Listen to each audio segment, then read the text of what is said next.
learning to invest is one of the best way to combat inflation. Because why do I say combating inflation is extremely important? Because inflation is actually the biggest enemy of all when you are actually achieving something great, which is growing your wealth. So for example, if you have saved up a lot of money, okay, but you do not know how to invest, right? The next year inflation is going to eat into your money 3%, for example. I do not know the figure, but let's just make it hypothetical. So when inflation is high, the money that you have saved up has been eaten up by inflation.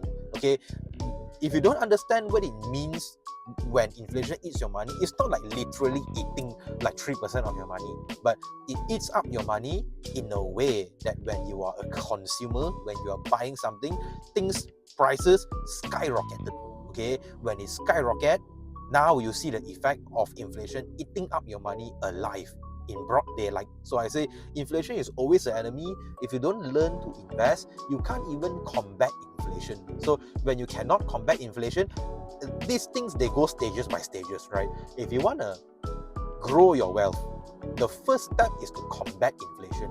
So if you can combat inflation, where you can get a neutral, okay, this is the time when you can even get a higher return from your investment and make it a net positive in your portfolio. So I think it's very important, if you learn in your pursuit to grow your wealth, you have to first combat inflation and then grow your wealth on the next stage. I hope this helps.